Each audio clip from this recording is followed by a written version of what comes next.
última charla, el ciclo de charlas que gestionamos en conjunto con GIS.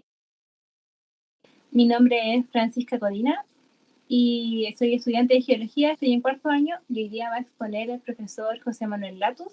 El tema a tratar es teledetección aplicada a la geología. Él es geólogo de la Universidad de Chile, consultor en teledetección aplicada a geología y minería. También ha trabajado y desarrollado proyectos de apoyo a exploración minera en Chile, Argentina, Perú, Rusia, Kazajstán, Turquía, Alaska, Jordania, entre otros. Ha implementado técnicas propias de procesamiento utilizando ENVI con muy buenos resultados para la detección de blancos de exploradores. Las especialidades del profesor son teledetección, exploración minera, geología económica, ambiente ENVI, experto e instructor del software, imágenes satelitales Aster, Landsat, Sentinel, Worldview 2 y 3, imágenes hiperespectrales, radar y capacitación en sensores remotos y ENVI. Les quiero dar ahora el paso al profesor para que él continúe con la charla. O sea, cualquier pregunta o duda van a ser contestadas al final de la charla y espero que disfruten nuestra última charla. Gracias, Francisca. Vamos a compartir pantalla. Buenas tardes a todos y a todas. Espero que estén todos bien. Déjenme ver qué...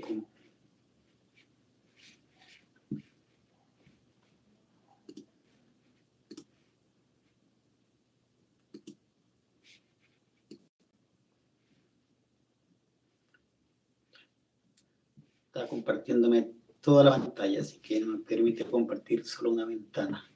Pero bueno, creo que ahí se ve bien, ¿no? ¿Debéis escuchar la presentación? Sí. ¿Sí? Sí. Ya. Vamos a comenzar entonces esta charla de teledetección aplicada. Yo enfoqué un poquito más el tema a la exploración minera y a minería, ya que el grupo está relacionado a todo esto de geología económica. Así que vamos a ver. A poner el puntero por cualquier cosa. Ya. Entonces, es teledetección aplicada a geología económica en general. Primero, la teledetección, ¿qué es la teledetección? La teledetección nos permite, es una técnica, no es una ciencia, una técnica, una herramienta que nos permite obtener información de un lugar sin estar en el lugar, o de un objeto sin estar en contacto con el objeto. En nuestro caso, aplicado más a la geología, es como obtener información de terreno sin estar en terreno. Y esta información la capturan ya sea imágenes satelitales, vuelos aéreos, etcétera, y todo lo trabajamos en una computadora. Somos geólogos de computadora. Y la exploración minera, que es la otra área, es la primera etapa, ¿cierto?, en el desarrollo y en la búsqueda de yacimientos metálicos o no metálicos, depende del área. ¿Ya? Generalmente esta exploración básica, digamos que en la primera etapa, se busca en grandes extensiones del territorio, generalmente siguiendo algunas franjas de importancia, con algunos antecedentes geológicos y mineros, como son las franjas metalogénicas en distintas partes del mundo. Aquí en particular tenemos algunas franjas metalogénicas en Sudamérica, pero recorrer estas zonas tan extensas es mucho tiempo, eso sería muy caro, ¿cierto? Y agotador, extenso en general. Entonces, ahí aparece entonces la teledetección. Entonces, ¿por qué usar la teledetección para esta rama, por ejemplo? Lo primero es que es una metodología, una herramienta digital. Quiere decir que está lista para usar en cualquier computadora con el software apropiado. No tengo que escanear un mapa, no tengo que digitalizar, porque la teledetección ya me entrega datos que están prácticamente tomarlos y procesarlos. ¿Ya? Es rápido. Puedo obtener una imagen de un lugar en minutos. Quiero procesar una imagen de África y ahí están las imágenes, están disponibles en los servidores. Quiero procesar una imagen de Australia, la puedo obtener en 5 minutos.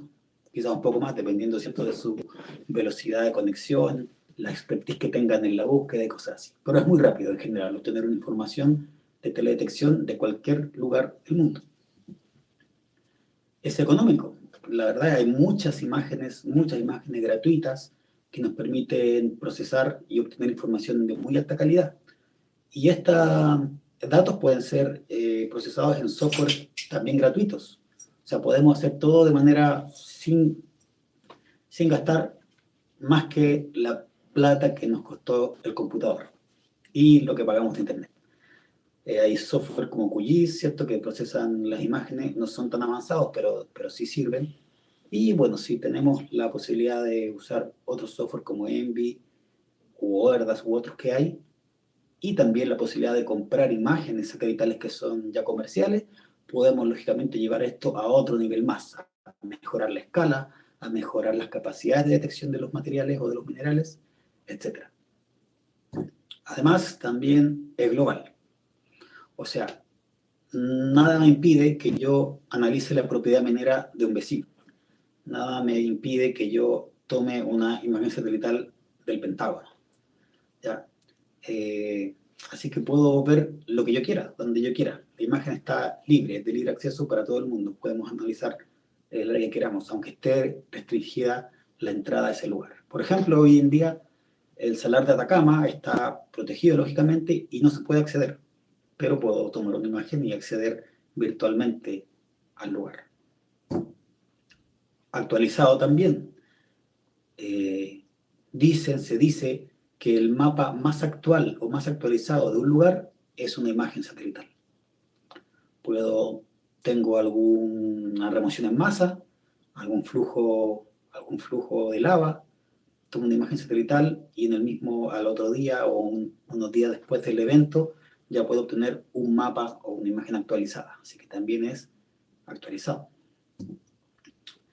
Preciso también, es muy preciso, y no miente, porque una imagen, lo que hay ahí, lo que se ve es lo que hay. Ahí hay un barco, bueno, ahí hay un barco, ahí había un barco en ese momento, nadie puede desmentirlo. ¿Ya? Entonces, si vemos alguna característica, ahí está y nadie la puede desmentir. Por eso a eso se refiere esta precisión. ¿Ya? Y por último, es flexible. O sea, puedo procesar, tener no muchos conocimientos y hacer unos análisis básicos o unas combinaciones de bandas simplemente, o simplemente ver la imagen y analizar visualmente y fotogeológicamente una zona, cómo puedo utilizar las bandas multiespectrales, hiperespectrales, hacer procesos, obtener resultados, clasificar minerales y distintos elementos. Así que en ese sentido es flexible porque le pueden usar desde herramientas muy básicas por usuarios que no requieren tanto conocimiento hasta usuarios avanzados con herramientas muy avanzadas. Digamos, como vamos a hablar un poquito de geología económica, vamos a hablar un poquito, no mucho, no vamos a entrar a los modelos de pórfidos ni nada, pero sí lo que quiero que vean acá es que nosotros cuando hablamos de geología económica y estamos en Chile, por lo generalmente estamos hablando de yacimientos tipo pórfido cuprífero, epitermales, ya de alta y baja sulfidización, skarn, ¿cierto? Entonces, fíjense que nosotros como geólogos cuando exploramos por un yacimiento, a diferencia de lo que piensa el común de la gente, es que vamos a buscar oro, o vamos a buscar cobre, o vamos a buscar plata. No, nosotros vamos a buscar alteraciones hidrotermales, porque la alteración hidrotermal es la que nos indica, ¿cierto?, que puede existir la presencia de un yacimiento. Aquí tenemos el modelo del pórfido cuprífero, ¿cierto? Tenemos aquí lo intrusivo, tenemos la alteración potásica, una alteración propilítica alrededor, y bueno, una cuarzo-alunita, sericita, clorita-sericita, etc. Entonces, dependiendo, lógicamente, este es el modelo ideal, cómo se formó y las alteraciones que se generaron.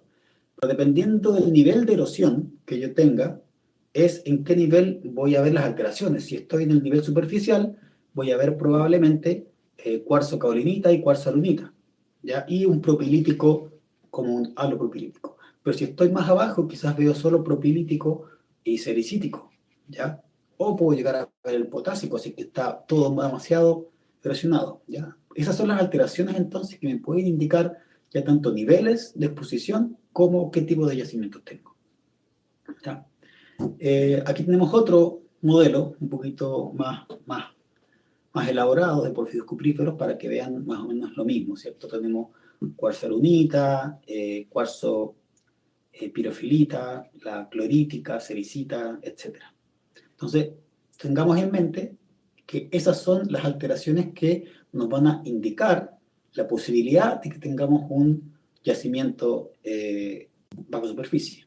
Aquí tenemos un epitermal de alta sulfuración. Tenemos que, fíjense, las alteraciones prácticamente son muy parecidas. Argílica con esmertita, arcilla en general argílica, tenemos epitermal, argílica avanzada, ¿cierto? Argílica intermedia, propilítico proximal, propilítico general. Vamos a ver que las alteraciones más o menos se repiten en los distintos tipos de yacimiento. ¿Qué nos puede indicar qué yacimiento es? ¿En qué franja metalogénica está? La edad de la roca, ¿cierto? Cosas de ese tipo.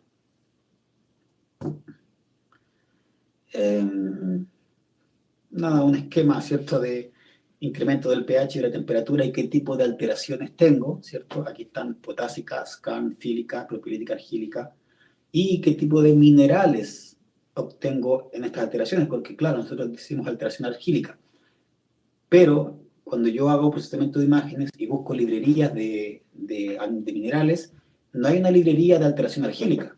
Yo puedo encontrar la minería, ¿cierto? De, no sé, que tengo sericita, ¿cierto? Tengo, no sé, una caolinita, una morillonita, una boddingtonita, etc. Entonces yo tengo que asociar la alteración con minerales específicos, ¿ya? Por ejemplo, si vemos acá el propirítico, que es el verde, tiene por lo general, ¿cierto? Clorita epidota, ¿ya? Aquí está linda, puede haber cuarzo, puede haber calcita también, ¿ya? Si estamos en una argílica, tenemos aquí argílica avanzada, por ejemplo, esta rosada.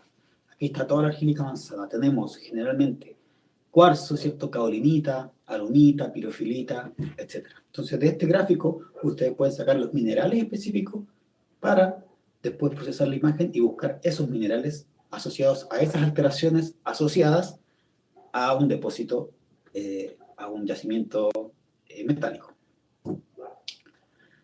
Y como decía, para saber qué tipo de yacimientos son, principalmente nos podemos fijar en la edad, ¿cierto?, de las rocas, relacionadas a las franjas metalogénicas, etc. Aquí tenemos algunas franjas, ¿cierto? Franja del Cretácico temprano, franja del Jurásico, franja del Paleoceno, la franja del Oligoceno tardío, Eoceno-Oligoceno, donde está aquí, todo está azul, ¿cierto? Donde está Chuquicamata, Romero Tomi, Chilabra, Coyahuasi, Escondida, etc.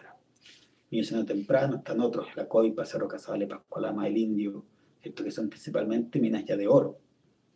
Ya Cretácico temprano, Manto Verde, Candelaria, etcétera, que son estratoligados. Entonces, se dan cuenta que distintas franjas, con edades distintas, en distintas edades de la formación geológica, se formaron distintos tipos de yacimientos, porque las condiciones eran distintas. Entonces, eso también tiene que ayudar a nosotros a implementarlo en nuestro análisis de interpretación y de procesamiento de datos. Entonces, para obtener estas cosas, estas librerías, estos minerales, esta alunita, etcétera, esta argílica avanzada, esta argílica intermedia, propilítico, etcétera, vienen a mostrarse y a evidenciarse lo que son los índices espectrales. Los índices espectrales son algoritmos matemáticos simples que resaltan la característica de un material respecto de otros. ¿Ya? Y esto se basa en la curva espectral de los minerales que queremos resaltar. Se supone que las curvas espectrales de cada elemento son distintas entre sí. La curva espectral de un material, de un mineral, de un tipo de vegetación, de tipos de agua, tipos de nieve, tipos, etc. Todas las curvas espectrales son distintas. ¿Ya? Es la huella digital de cualquier material. Sin embargo, las imágenes satelitales, muchas, no tienen la información, no tienen la huella completa, ¿cierto? Tienen parte de la huella.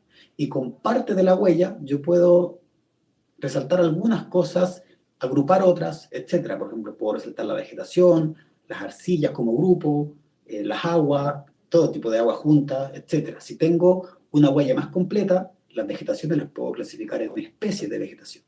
las alteraciones, por ejemplo, argínicas, las puedo separar en tipos de arcillas específicos. Entonces depende mucho, ¿cierto?, de la resolución espectral, que se llama, de la imagen satelital que vaya a procesar, o de la imagen de dron, o la imagen aérea. Entonces, aquí tenemos algunos ejemplos de curvas espectrales de distintos materiales básicos y esenciales, ¿cierto? Agua con fitoplancton, agua clara, como aguas translúcida, ¿cierto? Clarita. Vegetación saludable, la verde. Suelo, un suelo cualquiera, un suelo promedio. Y una roca alterada, que sería esta negra. Como pueden ver, las diferencias son evidentes en la curva, son muy distintas entre sí. Sin embargo, yo no tengo esa curva completa cuando tengo una imagen satelital, sino que tengo partes de esa curva.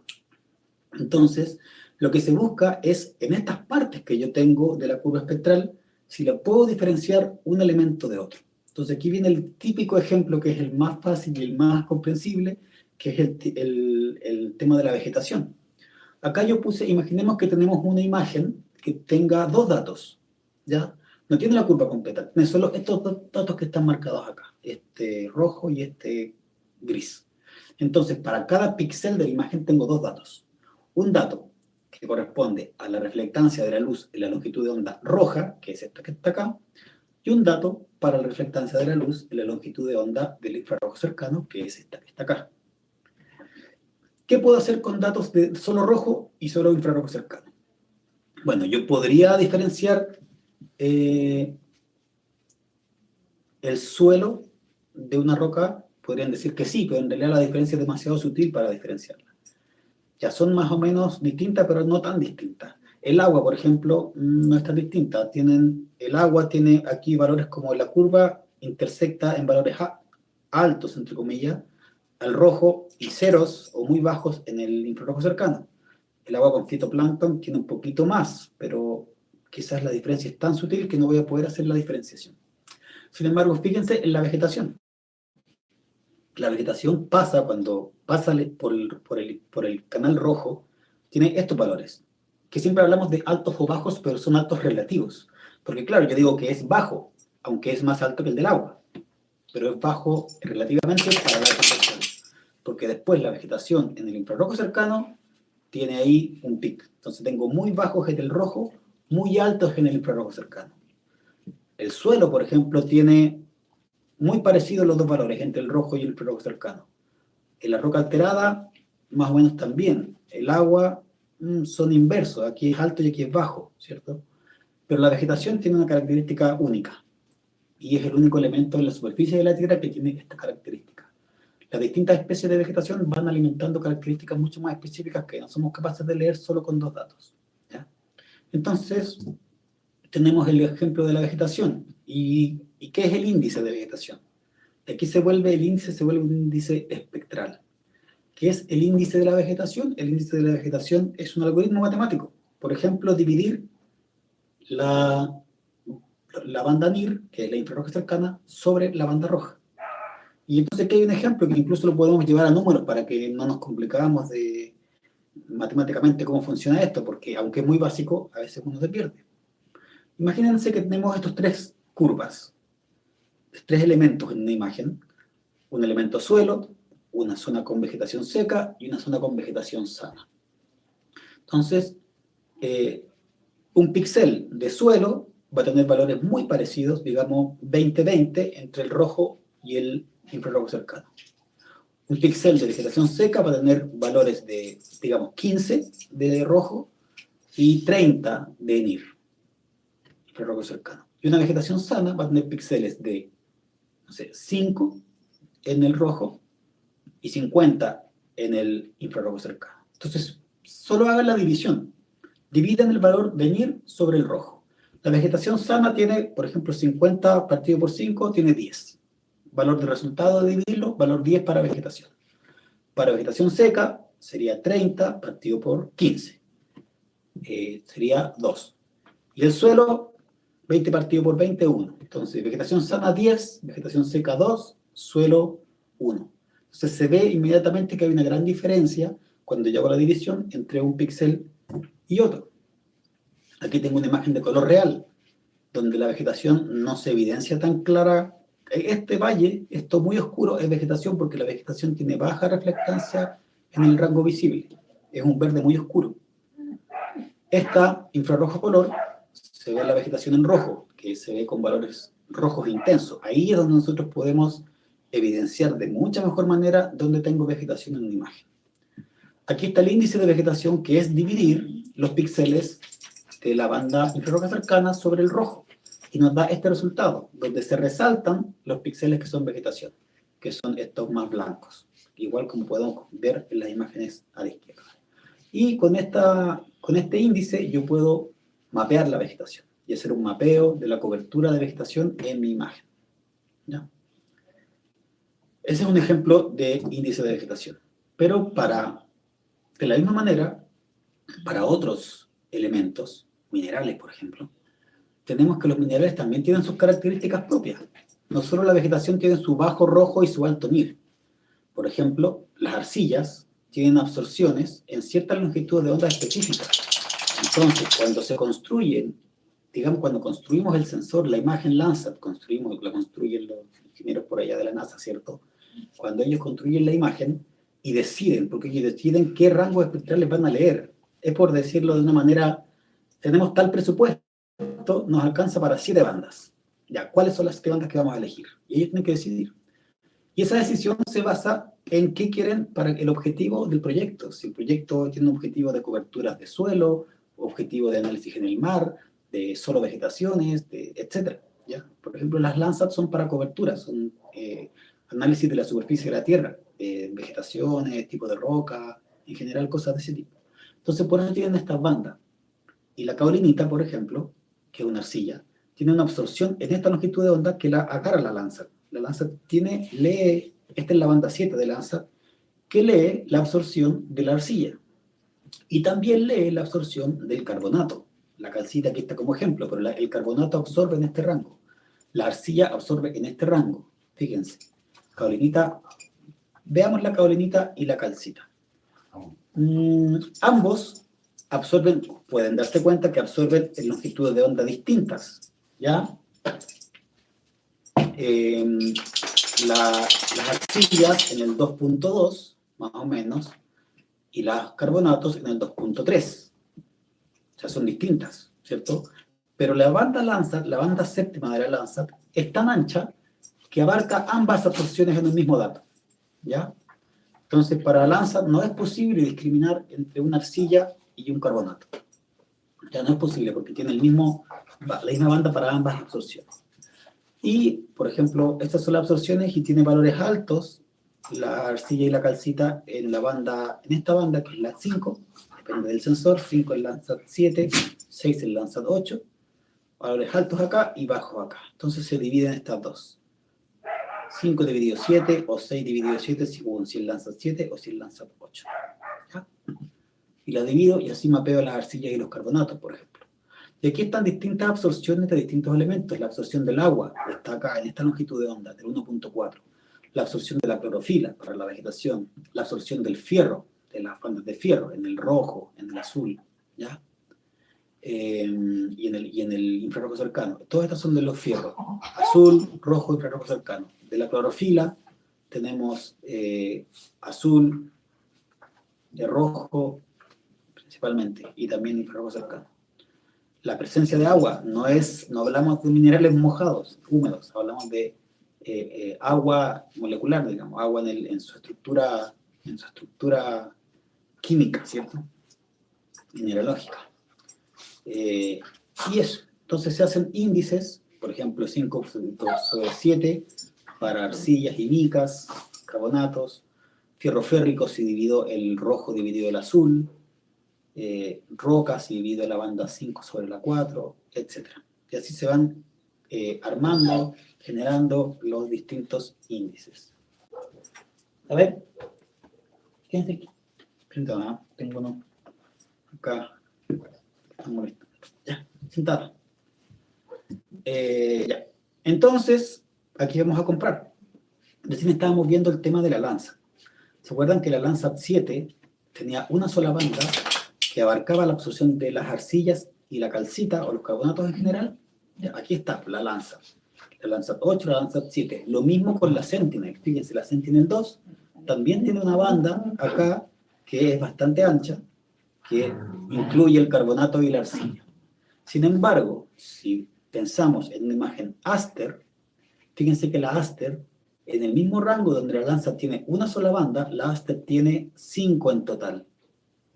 Y aquí sí, las 5 bandas separan la absorción de las arcillas respecto de los carbonatos, por ejemplo. Entonces la Aster sí me permite discriminar arcillas, la Landsat no. O sea, sí me permite, pero me permite mapear las arcillas como un grupo, metido con los carbonatos. ¿Ya? Y en la parte de acá del visible, que está acá el rango visible, la Aster no tiene verde, no tiene azul, perdón. Entonces, para el Aster no es tan... Sí se puede, pero no es tan nítido, por decirlo así, el mapeo de fierros, de óxidos de fierro. Es con Landsat es mejor. Y hemos hablado aquí solo de resoluciones espectrales, o sea, qué bandas tiene, qué leen, qué mineral puedo mapear con eso, etc.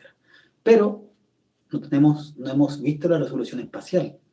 Por ejemplo, si yo quiero hacer un mapeo, como dijimos, regional, donde yo quiero analizar todo el norte de Chile, no voy a usar Aster, porque Aster son escenas muy pequeñas, de 60 por 60 kilómetros. En cambio, una imagen Landsat tiene 180 por 180 kilómetros. O sea, con 9 Aster cubro una Landsat. Con 9 Aster idealmente, porque siempre están, nunca son 9, son, no sé, 15 al final de cuentas. Entonces, mejor proceso una Landsat y veo dónde tengo alteraciones hidrotermales. Y donde tenga alteraciones hidrotermales, proceso Aster, por ejemplo. Voy haciendo una escala de procesamiento, de más regional, menos regional, distrital, hasta el local. ¿Ya? Esta imagen que está acá abajo es la MODIS, que tiene muchas bandas, pero hablamos de una imagen que tiene píxel de 1 kilómetro.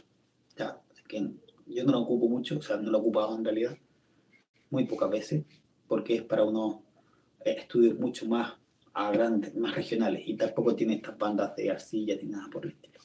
Tiene más usos en el tema de vegetación, de sequías, aguas, etc. Y el 2, bueno, tiene 20 metros. Aquí están las resoluciones espaciales, 10 metros, 20 y 60. La Landsat tiene 30 metros por parejo. Y una pancromática de 15. La Aster tiene 90 metros en el termal, 30 en el infrarrojo medio, 15 en el visible e infrarrojo cercano. Entonces ahí se van mezclando las resoluciones espaciales espectrales.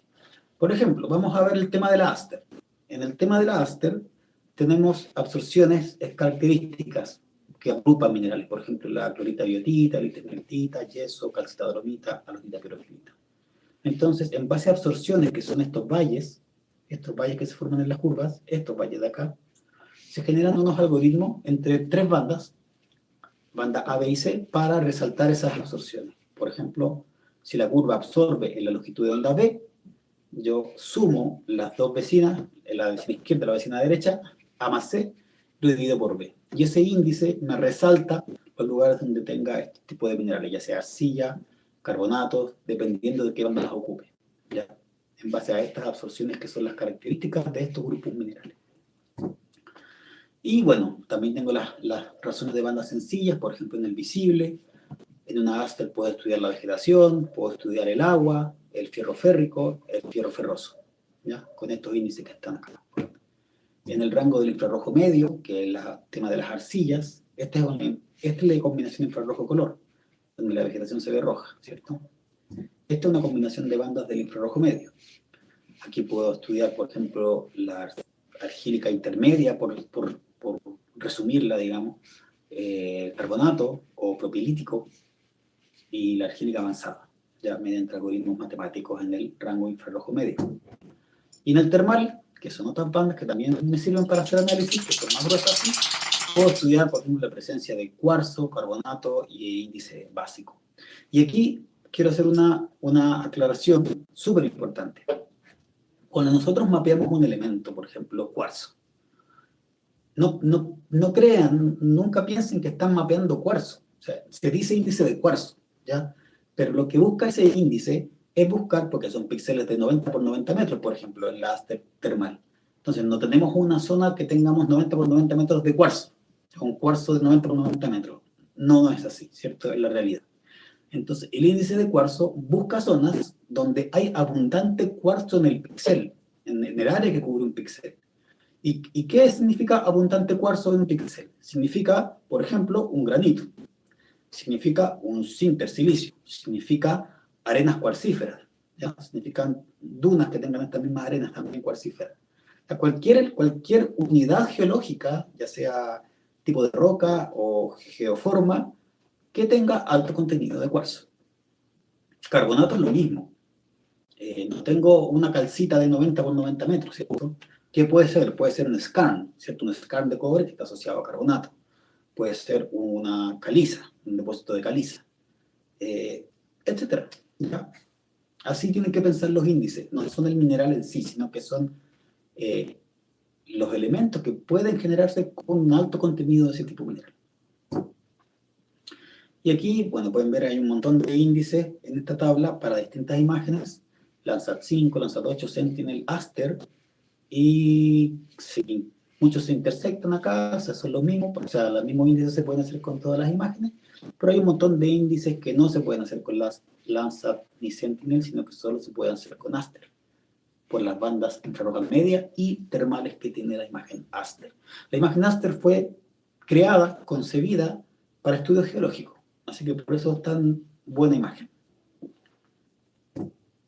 Entonces, con los índices espectrales, con lo que sea, generamos finalmente mapas de clasificación de coberturas del suelo, como este ejemplo de acá, o mapas de alteraciones hidrotermales, o mapeos de minerales, o de asociaciones de minerales, como está acá.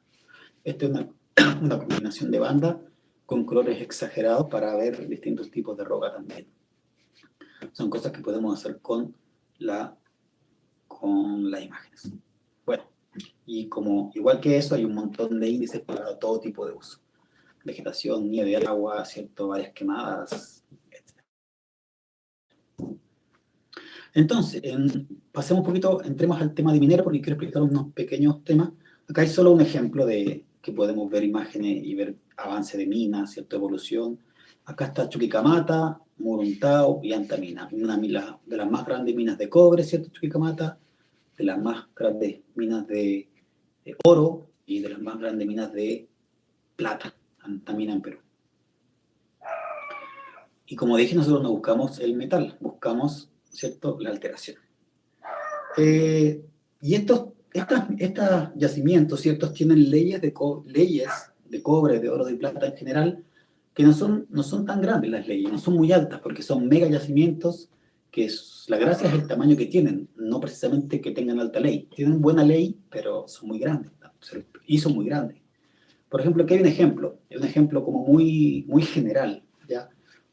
Chuquicamata, por ejemplo, 0,5, puede que haya cambiado, que me haya equivocado, no sé, 0,5% de cobre, un valor muy aproximado.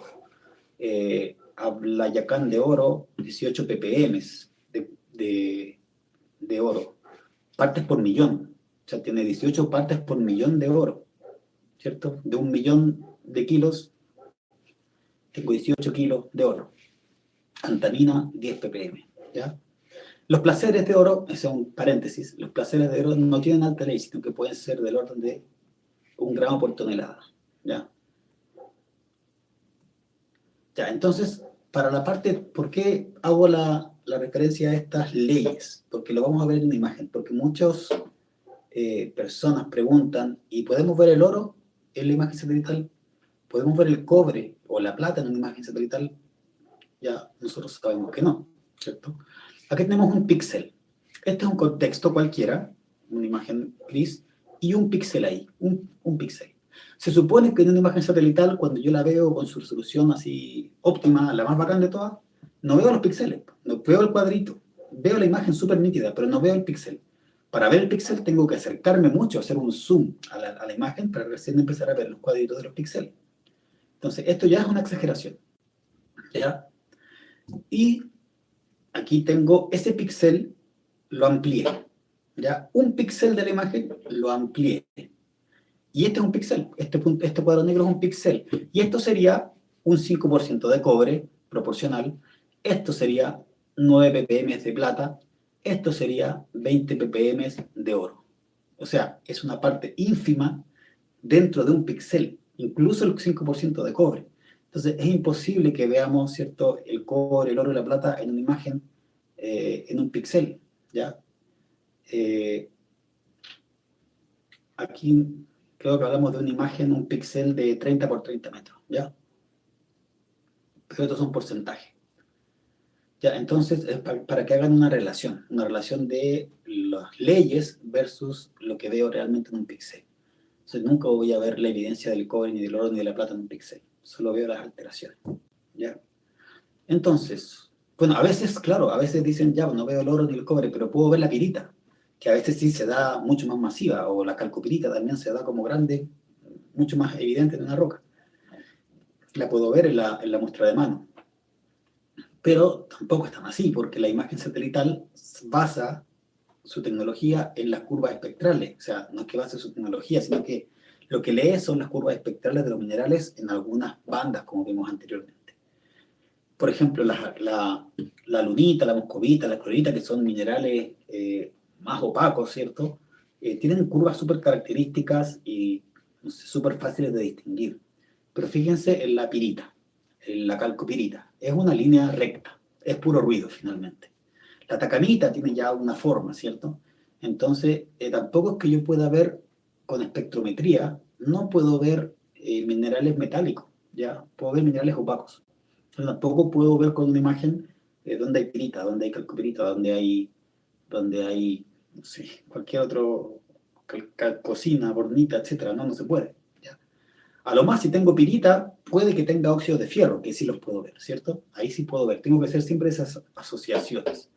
Los gozan, ¿cierto? Que es la parte de arriba de los porfios, donde estaba la pirita que se oxidó y quedó el ácido sulfúrico que hizo el enriquecimiento secundario, ¿cierto?, del yacimiento, generó que en superficie quedara una pátina o una gran extensión de óxidos de fierro. Eso sí lo puedo ver, el óxido de fierro. La pirita no. Y llega al fin sin así, de repente. Bueno, eso es todo. Muchas gracias y quedo atento a sus preguntas.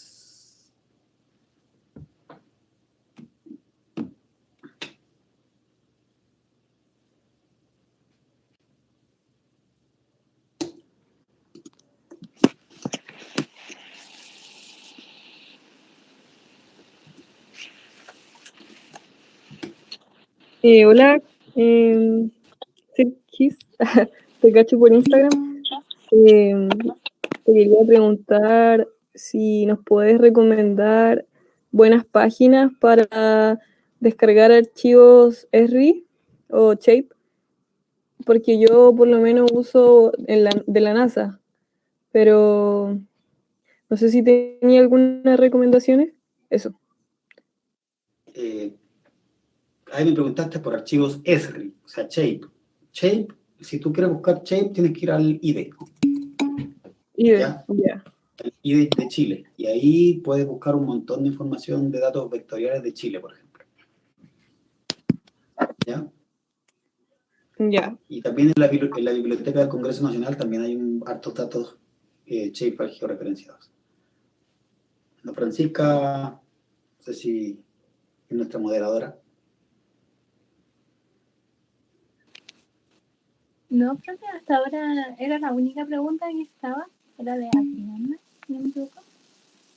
Y bueno, aquí ahora preguntó Carlos y Benjamín. Igual chicos pueden activar abajo la manito, por si quieren hablar, también están invitados a hacerlo. Claro. Si quieren hacerla, levanten la manito para ordenarlos. Vamos a ver las preguntas. Bueno, Adriana, ya le respondí. José Manuel es mi nombre, no es Sergis, es José Manuel. Gracias, Martín. ¿Quién más? Carlos dice, ¿cómo se puede aplicar este método para el control monitoreo de relaves mineros? Ya, para el tema de relaves mineros, lo que se está haciendo actualmente, hay dos cosas que se pueden aplicar con lo que vimos hoy día. Porque, por ejemplo, ahora solo me enfoqué en imágenes ópticas. Y ahí en imágenes ópticas hay algunos índices que nos sirven para ver la humedad. Y la humedad es bastante importante en los tranques de relave. ¿Ya? Entonces, mediante índices de humedad puedes ver cómo evoluciona, porque la idea es ir viendo evoluciones de humedad dentro del tranque de relave.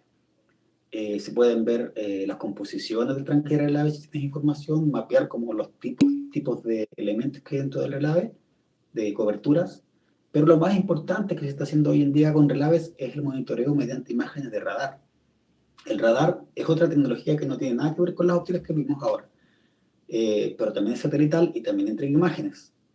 Pero lo que nos mide el radar es otro dato. Mide, por ejemplo, nos sirve para medir la deformación de un tranque de relave, de la pared del tranque. Eso se está usando mucho hoy día y esa es una aplicación súper actual y es más compleja, sí, porque el procesamiento radar es un poquito más complejo que el procesamiento óptico. Pero se está haciendo, yo lo he hecho y lo hemos hecho en varias ocasiones.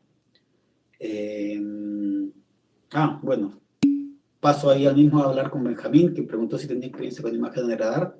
Y sí, tengo experiencia con imágenes de radar y se hacen muchas cosas también, como dije. Se pueden estudiar deformaciones del terreno, ya sea deformaciones muy sutiles del terreno o deformaciones grandes, como cambios bruscos en el terreno. También se puede estudiar evoluciones de agricultura, evoluciones del terreno también de composiciones de otro tipo, ¿ya? Es una herramienta muy útil y la gracia que tiene por sobre el óptico es que el radar penetra la nube. Entonces, cuando tú tienes que hacer estudios en lugares donde siempre hay muchas nubes, bueno, todas las imágenes de radar te van a servir porque la óptica, si hay una nube, lo que tú ves es la nube, y no ves bajo ella. El radar sí atraviesa las nubes y puedes obtener un montón de información, sobre todo en la parte, como dije, de deformación estructural y todo eso. Josías me pregunta de dónde se pueden obtener imágenes a los pulsar. Hay dos sitios generales para obtener imágenes satelitales gratuitas. Está la plataforma Earth Explorer, lo escribo ahí en el chat, ustedes lo buscan por esa palabra, Explorer, que este es del GS, ¿ya? USGS, me lo corrigió el SGS. Ahí sí, ya. Earth Explorer es del USGS, o sea, del Instituto Geológico de Estados Unidos, ¿ya?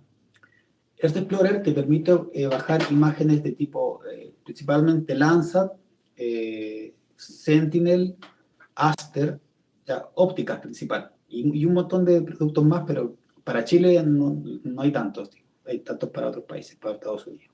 Y la otra plataforma es Earth Data. Earth Data es de la NASA, ¿ya? Earth Data es de la NASA y también aloja imágenes Landsat, Aster, pero tiene una plataforma específica que es para radar, que se llama Alaska Facility. Ya, Alaska Facility tiene muchas imágenes alojadas de radar, Sentinel, y tiene las a los pulsar. ¿Ya? Por ahí bajas imágenes a los pulsar. Y la otra opción es Copernicus, que es de la ESA, es de la europea, donde puedes bajar imágenes Sentinel, radar y ópticas también.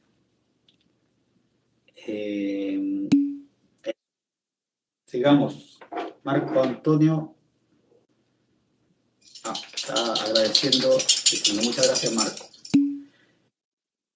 Benjamín, he visto utilidades de contraste de colores para radar ante movimiento de superficie. Sí, eso es. Se llama técnicas de interferometría. Claro, lo que tú ves es el color de contraste, ¿ya? Pero no es un color de contraste, el color se pone al resultado. Lo que es un cambio en la señal del radar, ¿ya? Básicamente, el radar es un sensor activo que emite una señal, una longitud de onda, una onda con cierta longitud de onda, que viaja, interactúa con la superficie y vuelve al satélite. Entonces, digamos que ahí tiene dos datos. Con el radar tienes generalmente dos, hay más general, pero son dos básicos. Uno es la retrodispersión, que es cómo vuelve la señal, porque yo mando un 100% de señal y recibo un 90%. Entonces mi retrodispersión fue del 90%, ¿ya? Te estoy poniendo súper sencillo. Si la señal, yo mando la señal como satélite un 100% y vuelve 0, es porque toda la señal se perdió. Y esa señal se pierde, por ejemplo, en el agua, porque en el agua la señal rebota y se va lejos, porque es plano, entonces, porque el radar mira de lado, no mira para abajo, mira en diagonal. Entonces la señal baja, interactúa con el agua y se rebota y se va. Vuelve nada de señal. Pero en un edificio, por ejemplo, la señal baja, choca con el edificio y vuelve una parte de la señal. Esa es la retrodispersión que mide el radar. Y lo otro que mide es la fase, que tiene que ver, no es tan así, pero tiene que ver con el tiempo que se demora la señal en ir y volver. Entonces, si yo tengo un terreno y la señal se demora, por decirte algo, 1 segundo en ir y volver, ¿ya? Y después la imagen se toma de nuevo y ahora le toma 1,1 segundo en ir y volver, es porque algo pasó en el terreno.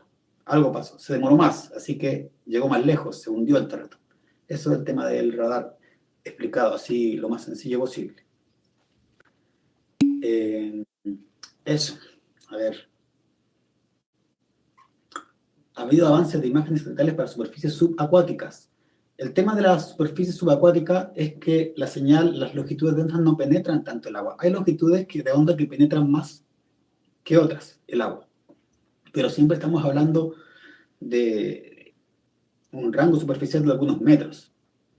Ya no hablamos, no podemos ir como muy profundo en el agua. Entonces, se utiliza imágenes satelitales para estudiar, por ejemplo, arrecifes de coral, o hacer batimetría en zonas no muy profundas, pero con aguas claras, ¿ya? Hacer generalmente estudios de elementos que no están muy profundos en el agua, ¿ya? ¿Qué más? Eso respecto de subacuáticas.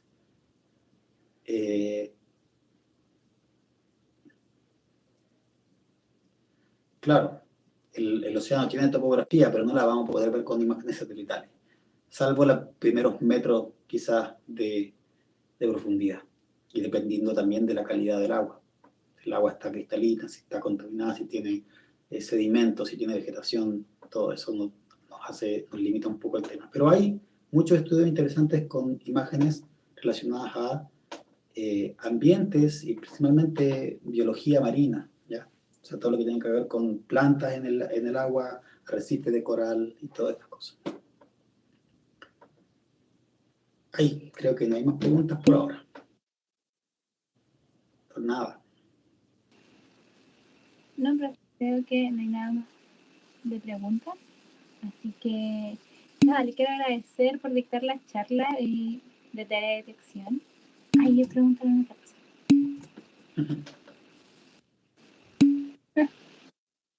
Ya, entonces, y bueno, y agradecerle a todas las personas presentes por habernos acompañado en este ciclo de charla.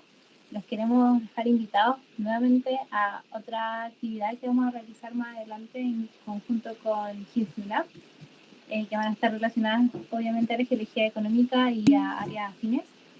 Y también les queremos recordar que si no pudieron ver alguna de las charlas, las pueden ver a través del canal de YouTube que quedaron grabadas. Y también queremos invitarlos a seguirnos en nuestras redes sociales para que estén atentos a todas las actividades que vamos a estar realizando en este semestre. Ya. Me despido entonces. Gracias, Francisca y Darol, por la invitación. Gracias, Francisca y a Darol, por la invitación. Cuando quieran, ya, aquí estamos para apoyarlos. Igual, nos vemos. Hasta pronto. Nos vemos, fíjense.